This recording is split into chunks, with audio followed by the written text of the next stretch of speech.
Bienvenidos a América Directo. En las últimas horas hemos conocido más información vinculada con las negociaciones de paz que lleva adelante el gobierno de Juan Manuel Santos en Colombia con la narcoguerrilla de las FARC.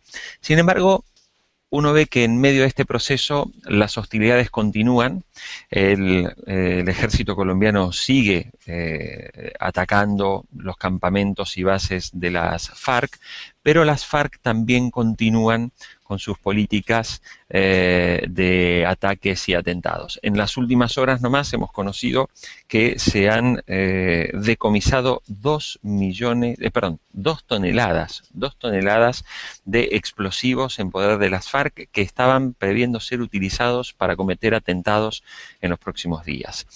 Para analizar el proceso que se lleva adelante, vamos a hablar con alguien que conoce muy de cerca, incluso al actual presidente de Colombia, porque es Alejandro Arbeláez, que fue viceministro durante la gestión, viceministro de Defensa durante la gestión del presidente Álvaro Uribe, cuando era precisamente el ministro de Defensa del actual presidente Juan Manuel Santos. Alejandro, bienvenido, muchas gracias por estar en América Directo.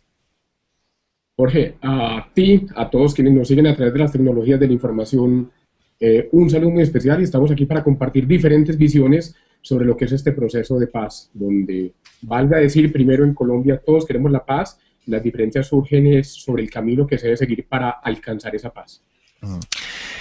Alejandro, hay un dato de las últimas horas que me parece relevante para comentar contigo, y es que el presidente Juan Manuel Santos, según una encuesta publicada en las últimas horas, está en niveles de popularidad muy bajos. Incluso hay un 60% de los que respondieron a esta encuesta que directamente le recomiendan que no se presente a la reelección, que tendría pocas posibilidades de ganar. ¿En qué medida crees que estos resultados, esta caída de la popularidad de Santos, tiene que ver con el proceso de negociación con los narcoguerrilleros?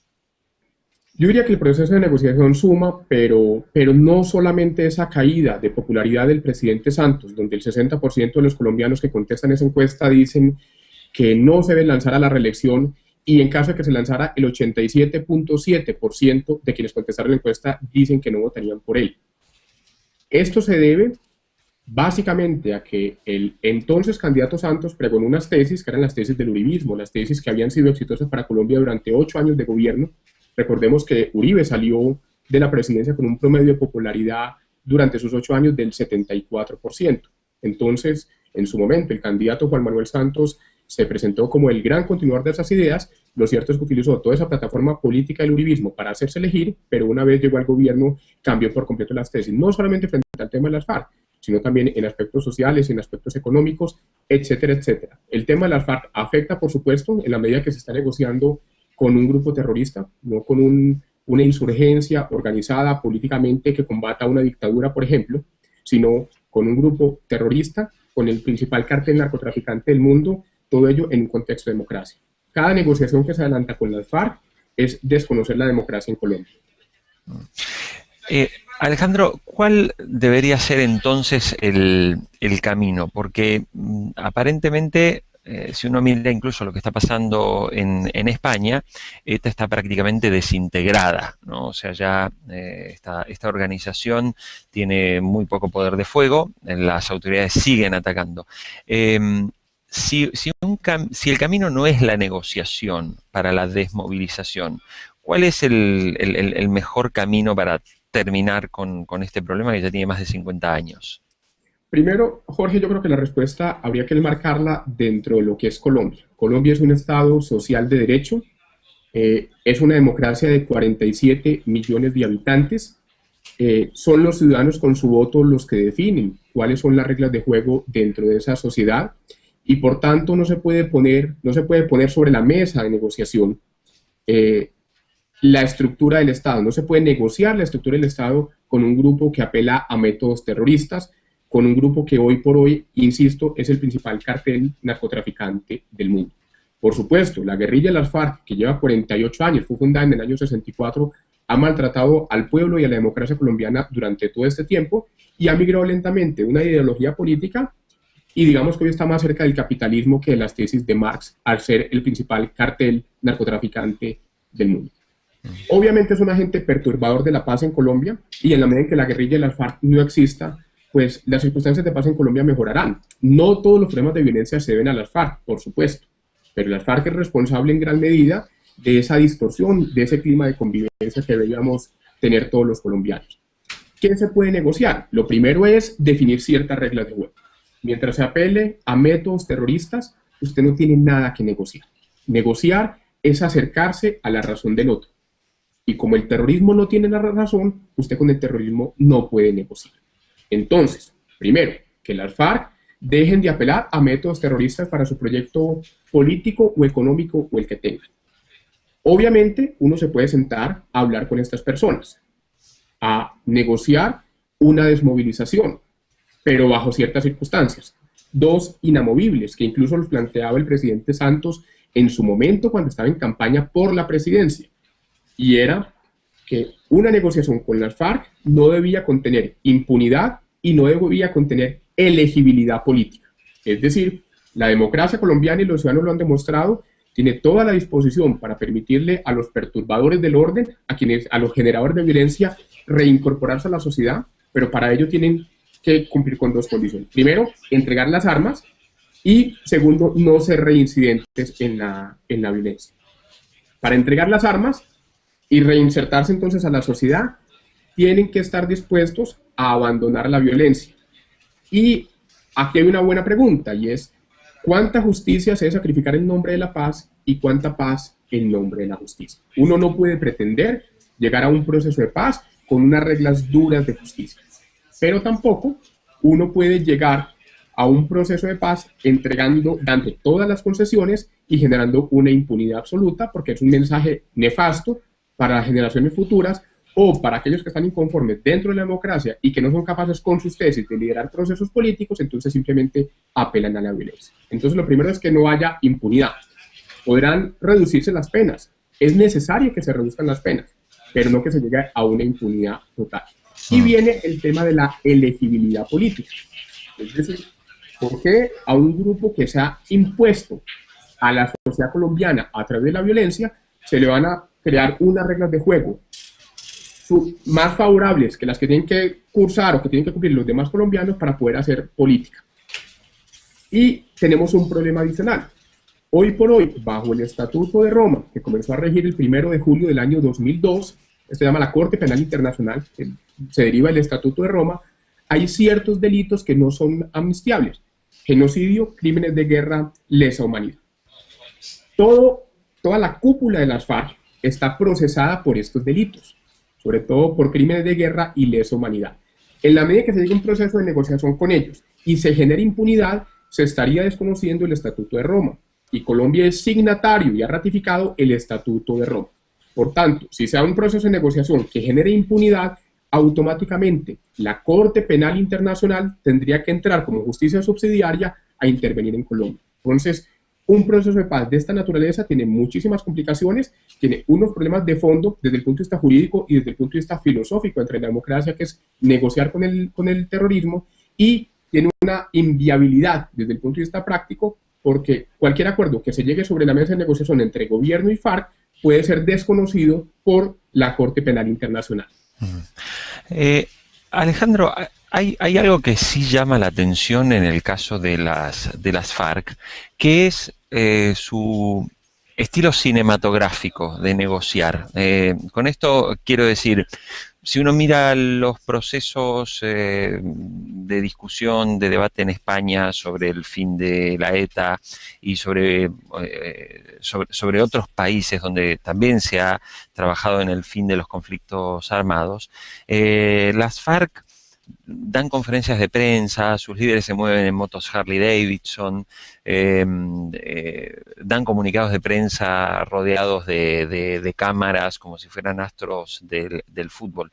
Pareciera como que las FARC utilizan mucho cierta, no sé si llamar complicidad de algunos sectores en tratar de enaltecer esa lucha que llevan adelante, sin tener en cuenta, evidentemente, de que detrás de todo esto hay miles de personas que fueron secuestradas, que fueron asesinadas, que algunas han muerto en medio de la selva y sin contar, por supuesto, las bombas y atentados que han ejecutado a lo largo de los años.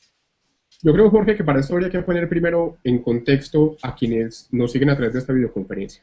¿Qué son las FARC? ¿Cuáles son los orígenes de las FARC? Y voy a procurar, siendo breve, ser claro. Las FARC es un grupo insurgente que se crea en el año de 1964, con una ideología liberal que luego fue migrando a una ideología comunista, ¿correcto? Se genera en un entorno de violencia política en Colombia entre la izquierda y la derecha, o digamos los liberales y los conservadores, y es una insurgencia, como fueron tantas latinoamericanas, que copa los titulares de prensa durante los años 60, 70 e incluso los años 80, teniendo siempre presente que Colombia es una democracia, no es una dictadura.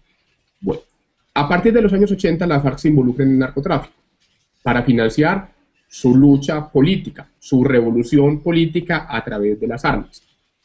Hoy por hoy, comenzado el siglo XXI, hay una zona gris muy compleja de leer entre si las FARC son un proyecto político que se financia con el narcotráfico, es decir, utilizan el narcotráfico como medio, o si las FARC son simplemente un grupo narcotraficante. Yo creo que las dos lecturas son válidas. Voy a tratar de no confundir a quienes nos siguen en la videoconferencia. Hay unas FARC que genuinamente creen en su proyecto político y esos son los comandantes que están negociando en La Habana.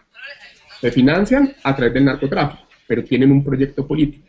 Pero a su vez ya hay unos subgrupos de las FARC, ellos los denominan frentes, que ya están tan permeados por el narcotráfico y donde sus líderes no son los fundadores de las FARC, sino que se han incorporado a partir de los años 80, que ya son más carteles de narcotráfico o negociadores de la droga en toda la cadena, desde el cultivo, el procesamiento, el transporte y la comercialización, y el proyecto político ha quedado relegado. Eso quiere decir que quienes están negociando en La Habana no representan a la totalidad de las FARC. Es un tema que se ha venido discutiendo en Colombia y los hechos así lo ratifican. Hay unos frentes de las FARC que no están obedeciendo los lineamientos que se siguen en La Habana. Supongamos que se llegara a algún tipo de negociación con la mejor buena fe. Yo no creo en la buena fe de las FARC. ¿Por qué? Porque históricamente se ha demostrado que los procesos de negociación los utilizan para fortalecimiento político y fortalecimiento militar. Bueno, pero supongamos que hay una buena fe y se llega a algún tipo de acuerdo. El ministro de Defensa decía hace pocos días que las FARC hoy tenían 8.127 integrantes, un 20% más de lo que era en el 2010. Es decir, la FARC ha crecido durante este proceso. Cuando durante el gobierno Uribe nosotros encontramos una FARC con 17.000 hombres y le dejamos en 6.700, ¿correcto? Entonces, si se llegara a algún tipo de acuerdo, algún tipo de negociación, es muy poco probable que la totalidad de esa estructura delincuencial se desmovilizara, entregara las armas y se reincorporara a la vida civil. Hoy por hoy, las FARC están fraccionadas, no obedecen a los lineamientos de La Habana algunos frentes y es poco probable entonces que se pueda lograr una paz real con todo el grupo de las FARC. Eso es un elemento fundamental a tener en cuenta. Pero el tema de fondo, yo no me quiero enredar en estos temas que son importantes. El tema de fondo es que en una democracia usted no tiene por qué negociar la estructura del Estado con quienes maltratan justamente a la democracia. Cada ronda de negociaciones que se adelanta en Cuba para discutir, por ejemplo, el futuro del campo colombiano, de la ganadería, de la agricultura, es desconocer a los ciudadanos que nos portamos bien dentro de las reglas del Estado de Derecho y que con nuestro voto creemos estar apoyando una opción política determinada. Entonces, si yo con mi voto estoy apoyando un proceso, una visión de país desde el punto de vista agrario, por ejemplo, mi voto está siendo desconocido como ciudadano y está siendo reemplazado en una mesa de negociación con un grupo terrorista. Entiendo. Alejandro, me gustaría comentar contigo también el escenario político colombiano. Los escenarios políticos suelen ser temas muy locales, pero definitivamente cuando hay figuras que tienen trascendencia internacional, como es el caso del expresidente Álvaro Uribe, definitivamente se tornan, digamos, mucho más interesantes para una audiencia regional. El año que viene, el actual presidente Santos tiene que optar durante este año, si es que el año que viene se presenta la reelección, por un periodo de otros 4 años, o desiste y decide darle paso a otro candidato. Esto en la actualidad ya está definido, o sea, ya se sabe si Juan Manuel Santos se va a presentar a la reelección o todavía no lo ha decidido. El presidente Santos ha dicho que no antes del mes de noviembre del año en curso, él se pronunciaría sobre la reelección, digamos formalmente. Las elecciones son en mayo del año 2014. Sin embargo, lo que uno encuentra es que el gobierno hoy por hoy está enfilando todas sus baterías para evaluar la opción de la reelección. De hecho, particularmente en el día de hoy, el presidente, ante la caída en las encuestas, ha cambiado de asesor de comunicaciones y ha nombrado a quien fuera su asesor durante la campaña presidencial. Entonces uno encuentra que por parte del gobierno, a través de anuncios, de titulares de prensa, de hechos de gobierno, está procurando posicionar el nombre de Juan Manuel Santos para una eventual reelección. Lo cierto es, y lo comentábamos al comienzo de esta entrevista, que el tema, el deterioro de la credibilidad del gobierno Santos no es un problema de comunicación, es un problema de gestión. En Colombia el periodo presidencial dura 4 años. Este es un gobierno, me refiero al gobierno Santos, que se hizo elegir con una plataforma política para darle continuidad al proyecto que durante 8 años lideró Álvaro Uribe y todo un equipo de trabajo. La realidad es que se eligió con unas tesis y hoy por hoy está gobernando con otras tesis. Y la ciudadanía, que en su momento lo apoyó mayoritariamente, encuentra uno que hoy justamente desconfía del gobierno.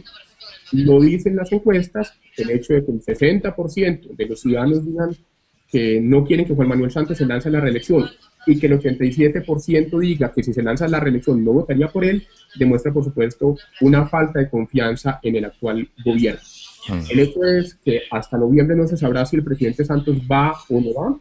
Particularmente creo que si él no se siente fuerte, lo diría, pero sí buscaría poner a alguien de su línea de trabajo o de su equipo de trabajo como sucesor en la carrera presidencial.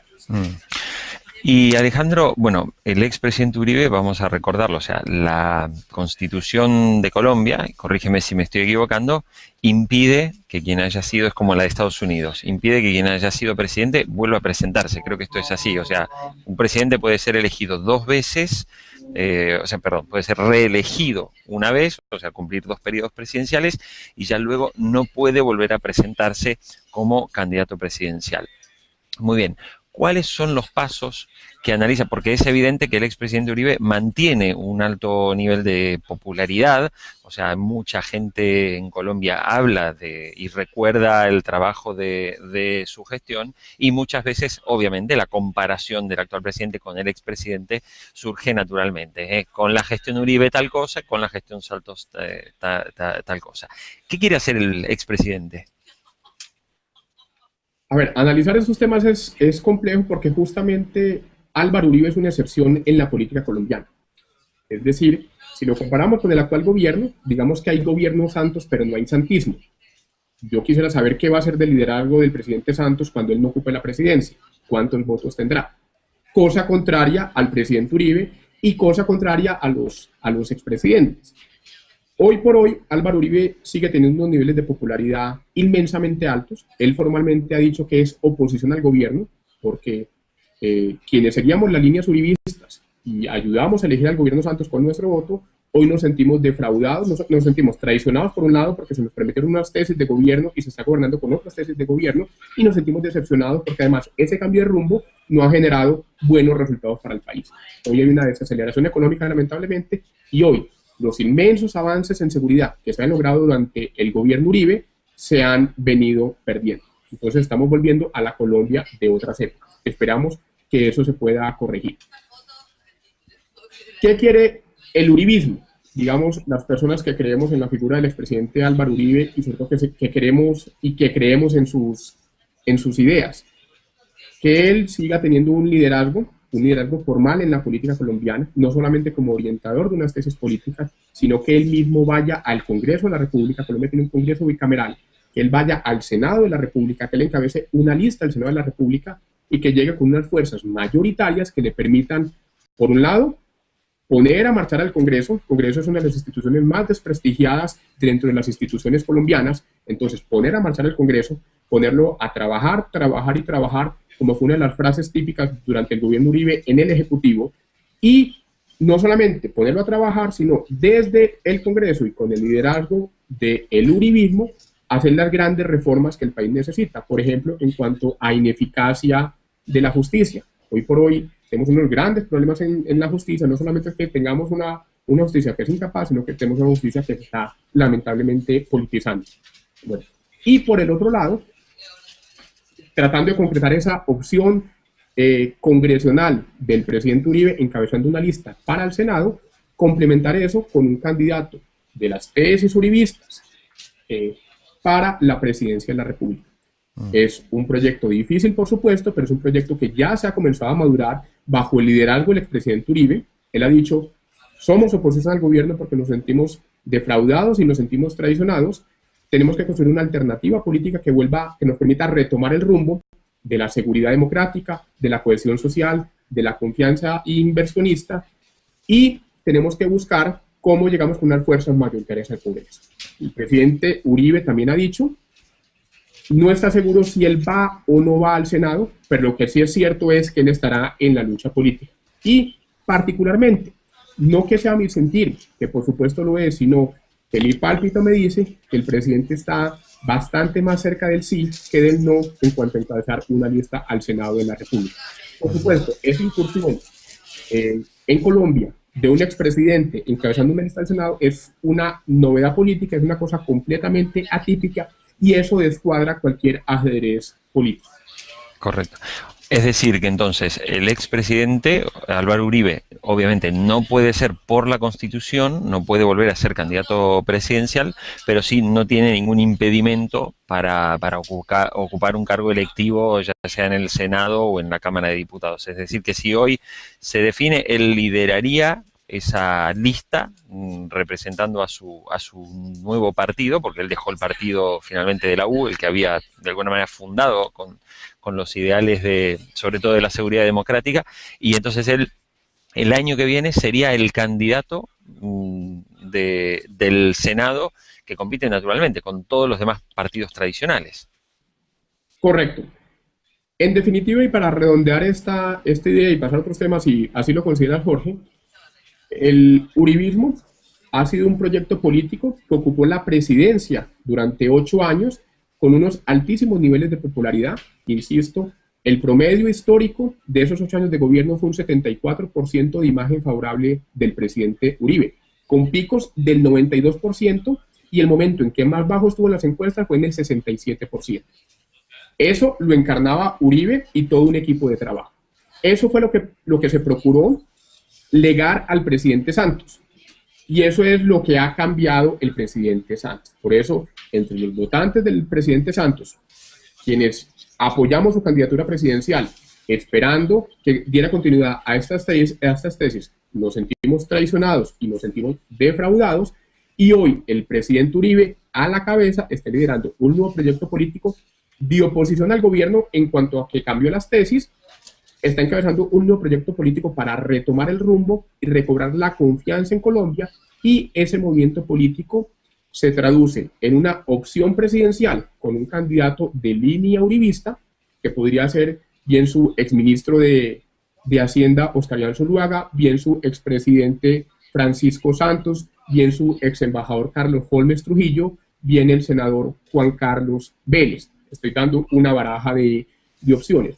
Y en cuanto al Congreso, el mismo presidente, por una inmensa presión popular, está evaluando la posibilidad de él mismo encabezar una lista al Senado de la República y acompañar unas listas a la Cámara de Representantes para llegar con una fuerza mayoritaria al Congreso, y desde el Congreso no solamente ponerlo a trabajar y devolverle su imagen de centro de la democracia, sino también liderar las grandes reformas que el país necesita, que deben ser lideradas desde el Congreso en cuanto órgano que hace las leyes, y desde allí liderar, por ejemplo, la gran reforma a la justicia. Ese es el panorama. Hoy no hay un partido político, hay un proyecto de partido político. Lo que se quiere es salir a recoger firmas en la calle y firma por firma ir constituyendo lo que se llamaría un movimiento significativo de ciudadanos, que lo que hace es permitir que personas a nombre de ese movimiento significativo de ciudadanos encabecen unas listas o para la presidencia como una opción o para el Congreso como otra opción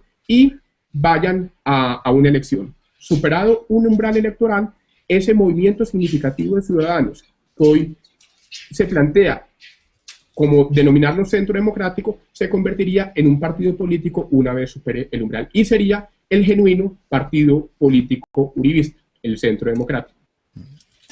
Alejandro Arbeláez, ex viceministro de Defensa de Colombia, queremos agradecer el contacto con Infobae América y como siempre, la ventana y la puerta está abierta para volver a comunicarnos y seguir de cerca la actualidad del país.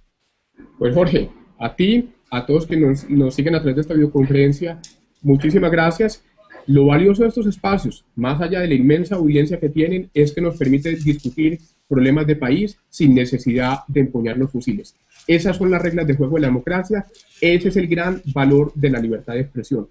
Que nos encontremos en el diálogo, así nos diferenciemos en las ideas. A ti y a todos, muchas gracias. Muy bien, seguimos entonces. En cualquier momento estamos nuevamente con América Directo y síganos a través de Twitter en @InfobaeAmérica. Muchas gracias. Hay un 60% de los que respondieron a esta encuesta que directamente le recomiendan que no se presente a la reelección, que tendría pocas posibilidades de ganar. ¿En qué medida crees que estos resultados, esta caída de la popularidad de Santos, tiene que ver con el proceso de negociación con los narcoguerrilleros? Yo diría que el proceso de negociación suma, pero no solamente esa caída de popularidad del presidente Santos, donde el 60% de los colombianos que contestan esa encuesta dicen que no se debe lanzar a la reelección y en caso de que se lanzara, el 87.7% de quienes contestaron la encuesta dicen que no votarían por él. Esto se debe... Últimas horas nomás hemos conocido que se han decomisado 2 toneladas de explosivos en poder de las FARC que estaban previendo ser utilizados para cometer atentados en los próximos días. Para analizar el proceso que se lleva adelante, vamos a hablar con alguien que conoce muy de cerca, incluso al actual presidente de Colombia, porque es Alejandro Arbeláez, que fue viceministro de Defensa durante la gestión del presidente Álvaro Uribe, cuando era precisamente el ministro de Defensa del actual presidente Juan Manuel Santos. Alejandro, bienvenidos a América Directo. En las últimas horas hemos conocido más información vinculada con las negociaciones de paz que lleva adelante el gobierno de Juan Manuel Santos en Colombia con la narcoguerrilla de las FARC. Sin embargo, uno ve que en medio de este proceso las hostilidades continúan, el ejército colombiano sigue atacando los campamentos y bases de las FARC, pero las FARC también continúan con sus políticas de ataques y atentados. Bienvenido, muchas gracias por estar en América Directo. Jorge, a ti, a todos quienes nos siguen a través de las tecnologías de la información, un saludo muy especial y estamos aquí para compartir diferentes visiones sobre lo que es este proceso de paz, donde, valga decir, primero en Colombia todos queremos la paz, las diferencias surgen sobre el camino que se debe seguir para alcanzar esa paz. Alejandro, hay un dato de las últimas horas que me parece relevante para comentar contigo, y es que el presidente Juan Manuel Santos, según una encuesta publicada en las últimas horas, está en niveles de popularidad muy bajos, incluso... Básicamente a que el entonces candidato Santos pregonó unas tesis que eran las tesis del uribismo, las tesis que habían sido exitosas para Colombia durante 8 años de gobierno. Recordemos que Uribe salió de la presidencia con un promedio de popularidad durante sus 8 años del 74%. Entonces, en su momento, el candidato Juan Manuel Santos se presentó como el gran continuador de esas ideas. Lo cierto es que utilizó toda esa plataforma política del uribismo para hacerse elegir, pero una vez llegó al gobierno cambió por completo las tesis, no solamente frente al tema de las FARC, sino también en aspectos sociales, en aspectos económicos, etcétera, etcétera. El tema de las FARC afecta, por supuesto, en la medida que se está negociando con un grupo terrorista, no con una